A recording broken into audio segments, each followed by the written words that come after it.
बिस्मिल्लाहिर्रहमानिर्रहीम chapter number 18 की summary को डिस्कस करेंगे हम। सबसे पहले हमने कहा था कि जो नर्वस कंट्रोलर में ऑटोनॉमिक नर्वस सिस्टम सबसे ज़्यादा रोल प्ले कर रहा होता है और इस ऑटोनॉमिक नर्वस सिस्टम के अंदर भी सिंपैथेटिक नर्वस सिस्टम ख़ास तौर पे ज़्यादा रोल प्ले करता है। फिर लिखा हुआ है कि जो सिंपैथेटिक नर्वस सिस्टम की जो नर्व्स हैं वो वेसोमोटर सेंटर से जाती हैं स्पाइनल कॉर्ड में और फिर स्पाइनल कॉर्ड से थोरेसिक स्पाइनल नर्व्स के साथ और पहली दो लंबर स्पाइनल नर्व के साथ ये निकल रही होती है स्पाइनल कॉर्ड से। स्पाइनल कॉर्ड से निकलने के बाद स्पाइनल कॉर्ड की राइट साइड लेफ्ट साइड दोनों साइड्स पे सिंपैथेटिक चेन फॉर्म हो रही थी, तो दो सिंपैथेटिक चेन्स फॉर्म हो जाती हैं टोटल। सिंपैथेटिक चेन से नर्व्स फिर फर्दर कहाँ जा रही होती हैं, दो तरह की नर्व्स जा रही होती हैं, दो तरह की लोकेशंस पे। पहली लोकेशन है इंटरनल विसरा की वेसल्स और हार्ट, दूसरी लोकेशन है पेरिफेरल बॉडी पार्ट्स की वेसल्स तक। फिर वेसल्स में हमने कहा था कि कैपिलरीज को इनर्वेट नहीं कर रही होती, हाँ ये आर्टीरियोल्स को इनर्वेट ज़रूर कर रही होती हैं, वेन्स को इनर्वेट कर रही होती हैं, वहाँ तक नर्व सप्लाई पहुँचा रही होती हैं। कुछ टिश्यूज़ के अंदर ये प्री कैपिलरी स्फिंक्टर्स और मेटा आर्टीरियोल्स को भी इनर्वेट कर रही होती हैं। आर्टरीज के अंदर क्या करती हैं, इनर्वेट करके पेरिफेरल रेजिस्टेंस को इंक्रीज़ करती हैं, और वेन्स के अंदर क्या करते हैं, वेन्स की वेसोकंस्ट्रक्शन करवा के ये जो वेन्स के अंदर ब्लड रिजर्वायर होता है उसको स्क्वीज़ करती हैं। फिर हमने कहा था सिंपैथेटिक इंक्रीज, अच्छा फिर ये हार्ट रेट को इंक्रीज़ भी करती हैं। Sympathetic increase in the heart rate plus heart की फोर्स को भी इंक्रीज़ करती हैं प्लस पंपिंग वॉल्यूम को भी इंक्रीज़ करती हैं। तो मैंने आपको बताया आर्टरीज में क्या करती हैं, वेन्स में क्या करती हैं और हार्ट रेट के साथ क्या करती हैं। ये तो हो गई सिंपैथेटिक नर्व्स। फिर अगर आप पैरासिम्पैथेटिक का डिस्कस करेंगे तो पैरासिम्पैथेटिक का बिल्कुल ऑपोजिट इफेक्ट्स होंगे, यानी हार्ट रेट को वो कम करेंगी, हार्ट की पंपिंग फोर्स को भी कम करेंगी, पंपिंग वॉल्यूम को भी कम करेंगी। अच्छा, अगर हम पाथवे को डिस्कस करें तो ये जो पैरासिम्पैथेटिक नर्व्स होती हैं ये मेडुला तक, हार्ट से मेडुला तक जाती हैं वेगस नर्व के थ्रू। सिंपैथेटिक ये तो मैंने डिस्कस किया ना, सिंपैथेटिक चेन बनी, सिंपैथेटिक चेन से आगे किस तरह गई, स्पाइनल पहले मेडुला से स्पाइनल नर्व्स तक स्पाइन में आई और फिर स्पाइन से स्पाइनल नर्व के साथ निकली, सिंपैथेटिक चेन बनी और सारा। और पैरासिम्पैथेटिक को डिस्कस किया हमने कि हार्ट और मेडुला के बीच में वेगस नर्व होती है जो कि इसको कनेक्ट कर रही होती है।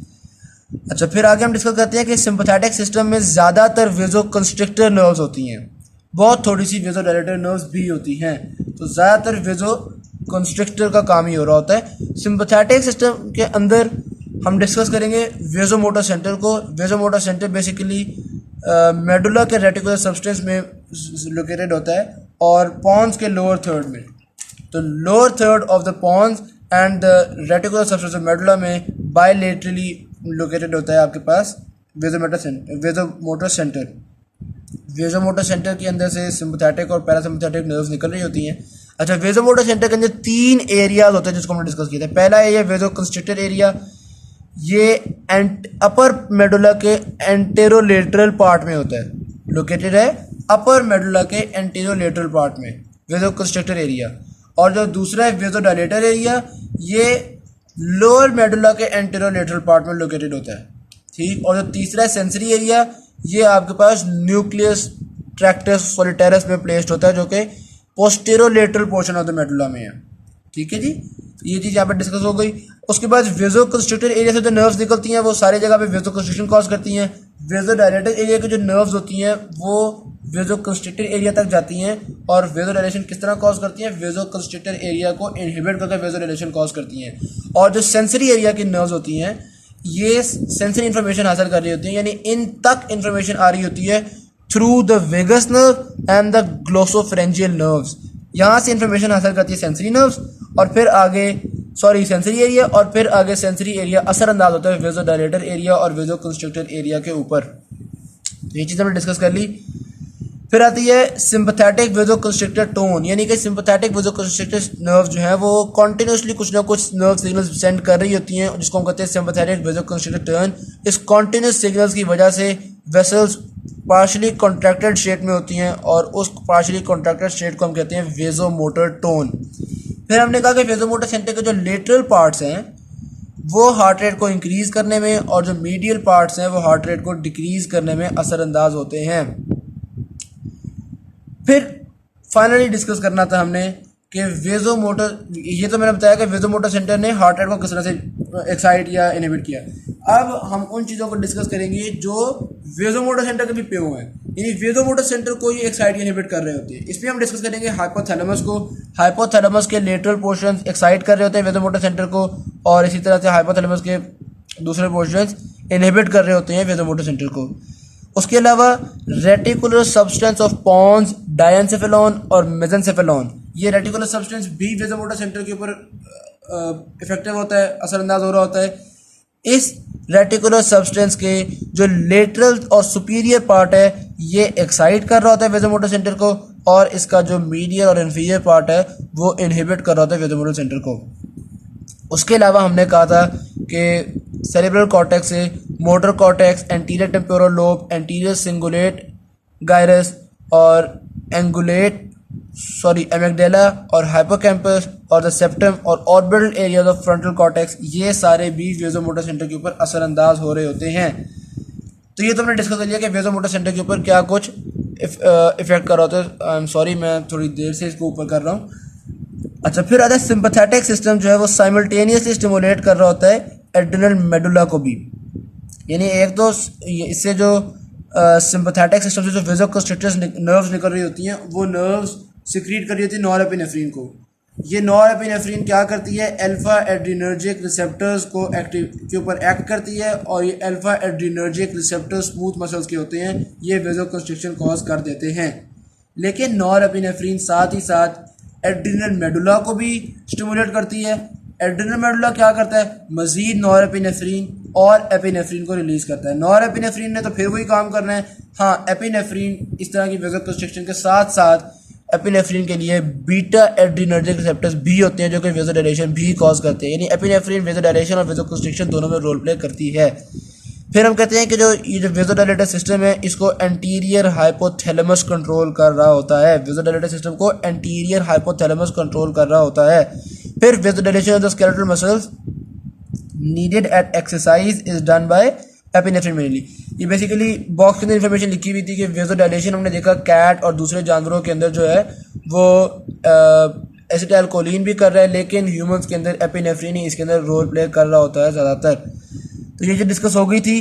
फिर इमोशनल फेंटिंग को डिस्कस किया था कि जब भी सेरेब्रल कॉर्टेक्स के अंदर कोई डिस्टर्बिंग थॉट्स होती हैं उनकी वजह से मैसेज आगे जाता है, वेसोडायलेशन हो जाती है, हार्ट रेट डिक्रीज हो जाता है। ऐसी सूरत हाल में ब्रेन तक प्रॉपरली ऑक्सीजन नहीं पहुंचती और ये एक फेंट कर देता है इंसान को। इसको हम कहते हैं वेसोवेगल सिनकोप। इसको हम कहते हैं वेसोवेगल सिनकोप। और rapid increase in arterial pressure किन वजूहत से होते हैं उसको डिस्कस कर रहे हैं। उसके बाद अच्छा, वेसोवेगल सिनकोप कंप्लीट हो गया। अगली चीज़ आ गई कि rapid increase in arterial pressure हो रहा है 3 चीज़ों की वजह से। एक तो हमने कहा कि ये जो नर्वस सिस्टम है ये बहुत रैपिडली काम कर रहा होता है आर्टीरियल प्रेशर को इंक्रीज डिक्रीज करने के लिए। किन तरीक़ों से, नंबर 1 वेसोकंस्ट्रिक्शन कर देते हैं जिसकी वजह से पेरिफेरल रेजिस्टेंस है वो इंक्रीज़ हो रही है। नंबर 2 वेन्स को भी कंस्ट्रिक्ट करते हैं जिस वजह से जो ब्लड वॉल्यूम है वो इंक्रीज़ हो जाता है वेन्स के अंदर से जब ब्लड रिजर्वॉयर निकलता है। तीसरा, हार्ट को भी डायरेक्टली स्टिमुलेट करते हैं ऑटोनॉमिक नर्वस सिस्टम के थ्रू, और इस तरह से आर्टीरियल प्रेशर बहुत जल्दी बढ़ जाता है। फिर लिखा हुआ है due to nervous control arterial pressure doubles in 5 to 10 seconds. इन्होंने स्पीड बताई हुई है कि नर्वस कंट्रोल इतना स्पीडी है कि ये आर्टीरियल प्रेशर को 5 से 10 सेकंड में डबल कर सकता है और 10 से 40 सेकंड में हाफ भी कर सकता है, इतनी इसकी स्पीड है।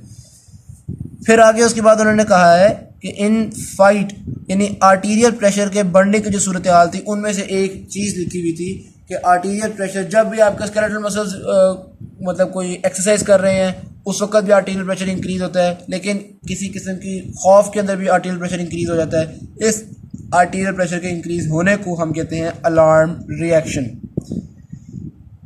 फिर उन्होंने लिखा हुआ है कि हैवी एक्सरसाइज में लोकल ब्लड कंट्रोल के अलावा आर्टीरियल प्रेशर इन चीज़ों की वजह से भी, नर्वस सिस्टम कंट्रोल की वजह से भी बढ़ रहा होता है।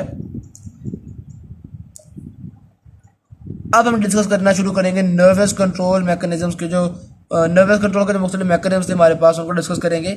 सबसे पहले डिस्कस करते हैं हम बेरोरेसेप्टर रिफ्लेक्स को। इसमें बेरोरेसेप्टर्स होते हैं। बेरोरेसेप्टर्स बेसिकली स्ट्रेच रिसेप्टर्स हैं। अच्छा, ये नर्व्स किस तरह की होती हैं, स्प्रे टाइप नर्व्स होती हैं, और ये वैसे तो पूरी सारी आर्टीरियल सिस्टम के अंदर मौजूद होती हैं, लेकिन ज़्यादा कहाँ पे मौजूद होती है, नंबर 1 कैरोटिड साइनस में, जो कि कैरोटिड आर्टरीज की बाइफर्केशन से थोड़ा सा नीचे जगह होती है कैरोटिड साइनस। नंबर 1 यहाँ पे होते हैं बेरोरेसेप्टर्स, और नंबर 2 एओर्टिक आर्च में होते हैं बेरोरेसेप्टर्स। अच्छा जी, उसके बाद ये जो कैरोटिड साइनस में होते हैं बेरोरेसेप्टर्स, ये मेडुला तक पैगाम कैसे पहुंचाते हैं? इनसे मैसेज आता है हिरिंजिस नर्व में, हिरिंजिस नर्व से जाता है ग्लोसोफेरेंजियल नर्व्स में, और ग्लोसोफेरेंजियल नर्व से चला जाता है न्यूक्लियस टेक्टस सोलिटैरिस से। और जो दूसरे बेरोरेसेप्टर्स एओर्टिक बेरोरेसेप्टर्स थे, उनसे वेगस नर्व्स और वेगस नर्व से डायरेक्टली चला जाता है न्यूक्लियस टेक्टस सोलिटैरिस तक। फिर हम देखते हैं कि baroreceptors respond much more rapidly to changing pressures than stationary. ये 2 पॉइंट डिस्कस करने थे हमने। एक पॉइंट यहाँ पे लिखा हुआ था कि बेरोरेसेप्टर्स चेंजिंग प्रेशर्स को ज़्यादा तेज़ी से रिस्पॉन्ड करते हैं as compare to the stationary pressures. एक तो ये चीज़ थी, और दूसरा हमने कहा था कि ये जो एओर्टिक बेरोरेसेप्टर्स हैं, ये 30 mmHg से ऊपर काम करना शुरू करते हैं, और जो दूसरे कैरोटिड बेरोरेसेप्टर्स हैं, कैरोटिड बेरोरेसेप्टर्स वो 50 to 60 mmHg से ऊपर काम करना शुरू करते हैं। अच्छा, इन दोनों तरह के बेरोरेसेप्टर्स ने आपके न्यूक्लियस टेक्टस सोलिटैरिस को स्टिमुलेट कर दिया। न्यूक्लियस टेक्टस सोलिटैरिस क्या करेगा? ये सेकेंडरी सिग्नल्स प्रोड्यूस करेगा। इससे निकलने वाले सेकेंडरी सिग्नल्स वेजो कंस्ट्रिक्टर सेंटर को इनहिबिट कर देंगे। कहेंगे भाईजान पहले स्ट्रेच रिसेप्टर्स ने कहा कि प्रेशर बढ़ा हुआ है, मजीद वेजो कंस्ट्रिक्शन ना करो। एक तो इसको वेजो कंस्ट्रिक्टर सेंटर को इनहिबिट करेंगे जिस वजह से वेजो डायलेशन हो जाएगी, और दूसरा ये वेगल पैरासिम्पथेटिक सेंटर को स्टिमुलेट कर देंगे। Vagal parasympathetic centre heart rate को डिक्रीज करेगा, हार्ट की स्ट्रेंथ को डिक्रीज करेगा, और इस तरह हार्ट रेट भी कम हो जाएगा। एक तो वेजो डायलेशन होगी, दूसरा हार्ट रेट कम हो गया, कुछ ना कुछ गुजारा हो जाएगा। फिर हमने कहा था कि बेरोरेसेप्टर्स जो होते हैं वो ब्लड प्रेशर को ब्लड प्रेशर चेंजेस को अटेनुएट कर रहे होते हैं, यानी ब्लड प्रेशर चेंजेस को कम कर रहे होते हैं बॉडी पोस्चर चेंजेस में। अगर ये ना हो तो इंसान खड़ा होने से आर्टीरियल प्रेशर ब्रेन में इतना कम हो जाए कि वो अनकॉन्शियस हो जाए। लेकिन ये जो बेरोरेसेप्टर्स हैं ये आर्टीरियल प्रेशर को इतना कम या इतना ज़्यादा नहीं होने देते। इस वजह से इस सिस्टम को हम प्रेशर बफर सिस्टम भी कहते हैं। ये जो बेरोरेसेप्टर का सिस्टम है इसको क्या कहते हैं? Pressure buffer system. और इनकी जो नर्व्स होती हैं बेरोरेसेप्टर नर्व्स को, उनको हम कहते हैं बफर नर्व्स। अच्छा, इसके बारे में फिर एक्सपेरिमेंट्स भी थे कि हमने डॉग के अंदर इनको ख़त्म किया था, तो उसकी वजह से वो जो ग्राफ शो हुए हुए थे वो वीडियो के अंदर डिटेल से डिस्कस हो चुके हुए हैं। अब हम सिर्फ एक रिवीजन कर रहे हैं। अच्छा, फिर आता है रीसेटिंग ऑफ द बेरोरेसेप्टर्स। हमने फिर देखा था कि लॉन्ग टर्म कंट्रोल में बेरोरेसेप्टर का कितना किरदार है, तो बहुत कम रोल नज़र आ रहा था क्योंकि ये रीसेट हो जाते हैं 1 to 2 days में, तो this makes it useless for the long term regulation. लेकिन हाँ, लॉन्ग टर्म रेगुलेशन में हमने एक्सपेरिमेंट से पता चला कि ये कम्प्लीटली रीसेट नहीं होते, और दूसरा ये थोड़ी बहुत ही लॉन्ग टर्म रेगुलेशन कर पाते हैं एडिशनल सिस्टम्स की हेल्प के साथ, जैसे कि किडनी की हेल्प के साथ इन्होंने किया था। यानी कि ये वेजो कंस्ट्रिक्शन तो नहीं कर पाते या वेजो डायलेशन तो नहीं कर पाते, लेकिन ये किडनी को कहते हैं कि यार तुम थोड़ी एक्सक्रीशन ज़्यादा करो जिस वजह से ब्लड वॉल्यूम रेगुलेट हो जाए। तो इस तरह से ये रोल प्ले कुछ ना कुछ फिर भी लॉन्ग टर्म में कर लेती हैं, गुजारा हो ही जाता है। अच्छा, कीमोरेसेप्टर रिफ्लेक्स इज अनदर मैकेनिज्म। अभी तक हमने बेरोरेसेप्टर रिफ्लेक्स पढ़ा, उसके बाद दूसरा रिफ्लेक्स आ गया कीमोरेसेप्टर रिफ्लेक्स। इसके अंदर हमारे पास जो रिसेप्टर्स होंगे वो कीमोरेसेप्टर्स होंगे, जो ऑक्सीजन की कमी को या कार्बन डाइऑक्साइड की ज़्यादती या और हाइड्रोजन आयंस की एक्सेस को सेंस कर सकेंगे। हमारे पास 2 कैरोटिड बॉडीज़ होती हैं, दोनों कैरोटिड आर्टरीज की बाइफर्केशन पे एक और एक से 3 1 to 3 एओर्टिक बॉडीज होती हैं। ये हमने लोकेशन पढ़ ली कीमोरेसेप्टर्स की। उसके बाद हमने कहा कि in slow blood flow chemoreceptors excite vasomotor. अगर ब्लड फ्लो स्लो हो जाएगा तो ज़्यादा स्लो होने की वजह से न्यूट्रिएंट्स की कमी होगी, कीमोरेसेप्टर्स एक्साइट होंगे, ये वेजोमोटर सेंटर को एक्साइट करेंगे। अच्छा, वेजोमोटर सेंटर तक पहुंचने के लिए पाथवेज वही सेम है, वो हिरिंजी फाइबर्स और ग्लोसोफेरेंजियल नर्व्स के थ्रू होते हुए जो हमने ऊपर पढ़े थे बेरोरेसेप्टर्स के लिए, वही वाले पाथवे हैं, या वेगस नर्व वो जो सेम थे बेरोरेसेप्टर के लिए, वही वाले सेम पाथवे हैं आपके पास कीमोरेसेप्टर्स के लिए भी। अच्छा, फिर हमने पढ़ा था कि जब प्रेशर 80 mmHg से कम हो जाए फिर कीमोरेसेप्टर्स का रोल ज़्यादा हो जाता है, या फिर कीमोरेसेप्टर्स आ जाते हैं कि भाई इससे कम नहीं हम होने देंगे। बेरोरेसेप्टर्स ने 100 से 80 तक तो आने दिया बगैरती से। 80 के बाद जब न्यूट्रिएंट की कमी होनी शुरू होती है तो कीमोरेसेप्टर्स कहते हैं बस इससे कम हम नहीं होने देंगे। फिर लो प्रेशर रिसेप्टर्स तीसरी तरह का मैकेनिज्म था। ये बेसिकली वो प्रेशर रिसेप्टर्स होते हैं जो ऐसी जगहों पे मौजूद होते हैं जहाँ पे प्रेशर आमतौर पे कम होता है। उन जगहों पे प्रेशर सिर्फ तब बढ़ता है अगर ब्लड वॉल्यूम इंक्रीज हो जाए। तो low pressure receptors blood volume changes को सेंस करते हैं। ये एट्रिया के अंदर और पल्मोनरी आर्टरीज के अंदर पाए जाते हैं। तो एट्रियल और पल्मोनरी रिफ्लेक्स के अंदर रोल प्ले कर रहे होते हैं लो प्रेशर रिसेप्टर्स। क्या कर रहे हैं? ब्लड वॉल्यूम की चेंजेस को डिटेक्ट कर रहे होते हैं। ये भी इसी तरह से होते वैसे स्ट्रेच रिसेप्टर्स ही हैं। तीसरा आता है हमारे पास, तीसरा तो ये था। चौथा आता है हमारे पास वॉल्यूम रिफ्लेक्स। ये भी एट्रिया की वजह से हो रहा होता है। एट्रिया बेसिकली क्या करता है, जब ब्लड का वॉल्यूम बढ़ जाए एट्रिया स्ट्रेच होता है। स्ट्रेच होने के नतीजे में एट्रिया 3 तरह के काम करता है। एक तो एफरेंट रीनल आर्टेरियोल्स को डायलेट करवाता है ताकि फिल्ट्रेशन सबसे ज़्यादा से ज़्यादा हो जाए। दूसरा एडीएच की रिलीज को कम करवाता है हाइपोथैलेमस से ताकि रीअब्जॉर्प्शन कम से कम हो जाए और इस तरह से एक्सक्रीशन मैक्सिमम हो सके, ब्लड वॉल्यूम कम हो जाएगा। और चौथा एट्रियल नाइट्रिक यूरेटिक पेप्टाइड को भी रिलीज करता है। ये पेप्टाइड भी किडनी के ऊपर असरअंदाज होता है और एक्सक्रीशन को इंक्रीज करने की कोशिश करता है। अच्छा, फिर हमने पढ़ा था एक वेन ब्रिज रिफ्लेक्स। ये बेसिकली क्या होता है, ये भी एक एट्रियल रिफ्लेक्स ही है। एट्रिया क्या करता है, जब साइनस नोड स्ट्रेच होता है तो as a result heart rate increase हो जाता है, लेकिन ये तो खुद ही इंक्रीज हो गया ना। ये ब्रेन को भी मैसेज भेजता है और ब्रेन की जब नर्वस रिफ्लेक्सेस की वजह से मजीद हार्ट रेट इंक्रीज होता है तो ये जो नर्वस रिफ्लेक्स की वजह से एडिशनल इंक्रीज हुआ हार्ट रेट में, उसको हम कहते हैं वेन ब्रिज रिफ्लेक्स। अच्छा, ये भी हमने पढ़ लिया। उसके बाद अब पता नहीं कितने नंबर पे आ गए हैं हम, सीएनएस इस्कीमिक रिस्पॉन्स होता है। इसमें बेसिकली क्या होता है, जब ब्रेन को न्यूट्रिएंट्स की कमी महसूस होने लगती है तो ब्रेन के अंदर तो वेजोमोटर अपना ही होता है, तो फॉरन वेजो कंस्ट्रिक्टर्स और कार्डियो एक्सेलरेटर्स काम हरकत करते हैं, जिसकी वजह से वेजो कंस्ट्रिक्शन कॉज की जाती है, हार्ट रेट को इंक्रीज किया जाता है और फौरी ये वेजोमोटर सेंटर रोल प्ले कर रहा होता है। ये चूँकि जो सीएनएस इस्कीमिक रिस्पॉन्स है ये बिल्कुल आखिर में जब बहुत ही ब्लड फ्लो कम हो जाए तब काम करता है, इसलिए इसको हमने लास्ट डिच स्टैंड भी कहा है। और ये ज़रूर है कि ये एक बहुत पावरफुल रिस्पॉन्स होता है, क्योंकि ऑल्दो ये उठता ज़रा देर से ही है, लेकिन जब उठता है तो फिर पावरफुल रिस्पॉन्स क्रिएट करता है। फिर कुशिंग रिएक्शन हमने पढ़ा था कि सीएनएस इस्कीमिया कॉज हो रहा था। ये बेसिकली क्या था, सीएसएफ के प्रेशर की वजह से अगर ब्लड फ्लो कम हो जाए तो सीएनएस इस्कीमिक रिस्पॉन्स होता है और ब्लड फ्लो इंक्रीज कर दिया जाता है। फिर ब्लड फ्लो सीएसएफ प्रेशर से ज़्यादा हो जाता है और दोबारा आना शुरू हो जाता है ब्रेन के अंदर। तो नॉर्मल कंडीशन में हम कहेंगे जो ब्रेन का ब्लड फ्लो है that is slightly more, the blood pressure is slightly more than the pressure exerted by the cerebrospinal fluid. क्योंकि अगर सेरिब्रोस्पाइनल फ्लूइड का प्रेशर ज़्यादा हो गया तो फिर तो ब्लड फ्लो को वो रोक देगा। अच्छा, फिर तीसरी चीज़ हमने डिस्कस की थी कि इनके अलावा स्केलेटल मसल्स के रिफ्लेक्सेस या स्केलेटल नर्व्स भी काम आ रही होती हैं। बेसिकली होता है कि जब बेरोरेसेप्टर्स या कीमोरेसेप्टर्स से नर्व सिग्नल्स आते हैं तो कुछ ना कुछ नर्व सिग्नल्स स्केलेटल मसल्स को भी चले जाते हैं, खास तौर पे एब्डोमेन के स्केलेटल मसल्स को, जिस वजह से एब्डोमेन के स्केलेटल मसल्स कॉन्ट्रैक्ट करते हैं। इनके कॉन्ट्रैक्ट करने के नतीजे में वेन्स के अंदर जो स्टोर्ड ब्लड होता है वो ऐड कर जाता है सर्कुलेटरी सिस्टम में और ब्लड वॉल्यूम इंक्रीज हो जाता है। तो ब्लड रिजर्वॉयर इंक्रीज हो जाता है। इस ब्लड रिजर्वॉयर कम होता है वेन्स का और ब्लड प्रेशर को और ब्लड वॉल्यूम को ब्लड वॉल्यूम इनफैक्ट इंक्रीज नहीं होता, लेकिन जो सर्कुलेटिंग ब्लड होता है वो इंक्रीज हो जाता है। सर्कुलेटिंग ब्लड के इंक्रीज होने से कार्डियक आउटपुट बढ़ जाती है और रिजल्टेंटली आर्टीरियल प्रेशर बढ़ जाता है। क्योंकि ज़्यादातर एब्डोमेन के मसल्स काम कर रहे होते हैं, इसलिए हम इसको एब्डोमिनल कंप्रेशन रिफ्लेक्स भी कहते हैं। फिर उसके अलावा हमने डिस्कस किया कि जब एक्सरसाइज कर रहा होगा आदमी, एक्सरसाइज के दौरान भी तो स्केलेटल मसल्स कॉन्ट्रैक्ट करेंगे ना, इस कॉन्ट्रैक्शन के नतीजे में भी वही होगा कि वेन्स स्क्वीज हो जाएंगी और वेन्स के स्क्वीज होने से जो ब्लड रिजर्वॉयर है वो आपके सर्कुलेटरी सिस्टम में ऐड होगा और कार्डियक आउटपुट वगैरह बढ़ जाएगी। तो एक्सरसाइज में ये चीज़ हमारे बड़े काम आती है कि वेन स्क्वीज हो गई और ब्लड वॉल्यूम और सर्कुलेटिंग ब्लड बढ़ गया, जिस वजह से कार्डियक आउटपुट बढ़ गई, तो ये चीज़ बड़ी काम आती है। फिर हमने कहा कि 4 to 6 mmHg की फ्लक्चुएशन आ रही होती है आर्टीरियल प्रेशर के अंदर। ये फ्लक्चुएशंस, इनको हम नाम देते हैं रेस्पिरेटरी वेव्स। इनकी 3 वजूहात हैं। नंबर 1 तो ये कि जो ब्रीदिंग सिग्नल्स होते हैं आपके रेस्पिरेटरी सेंटर में वो थोड़े से लीक हो जाते हैं, स्पिल ओवर हो जाते हैं, वेजोमोटर सेंटर में चले जाते हैं और वहाँ पे आर्टीरियल प्रेशर चेंज होती है। दूसरा ये कि जब इंसान मिसाल के तौर पर इंस्पायर करता है थोरेसिक कैविटी का प्रेशर चेंज हो जाता है। इसके प्रेशर के चेंज होने से जो ब्लड वेसल्स हैं वो अपने अंदर थोड़ा ज़्यादा वॉल्यूम ब्लड रिजर्वॉयर को इंक्रीज़ कर लेती हैं, डिक्रीज़ कर लेती हैं। इसके नतीजे में भी आर्टीरियल प्रेशर असरअंदाज हो जाता है।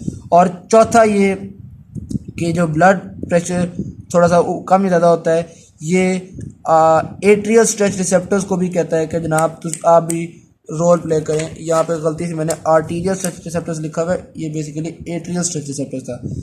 अच्छा, फिर उसके बाद जो आखिरी टॉपिक है हमारे पास वो है वेजोमोटर वेव्स या मेयर्स वेव्स। ये थोड़ी बड़ी वेव्स होती हैं, 4 to 6 mmHg की नहीं होती, थोड़ी बड़ी वेव्स होती हैं और टाइम ड्यूरेशन भी इनका थोड़ा मीनिंग साइकिल का टाइम भी थोड़ा ज़्यादा होता है। ये किस वजह से हो रही होती हैं? Oscillations of baroreceptor reflex, oscillations of chemoreceptor reflex और oscillations of CNS ischemic response, इनकी वजह से हो रही होती हैं। ये ऑसिलेशन बेसिकली क्या होती है? इसमें सिंपली यही होता है कि मिसाल के तौर पे प्रेशर ब्लड का बढ़ गया है तो बेरोरेसेप्टर रिफ्लेक्स का प्रेशर कम करो, रिजल्टेंटली प्रेशर कम हो जाएगा।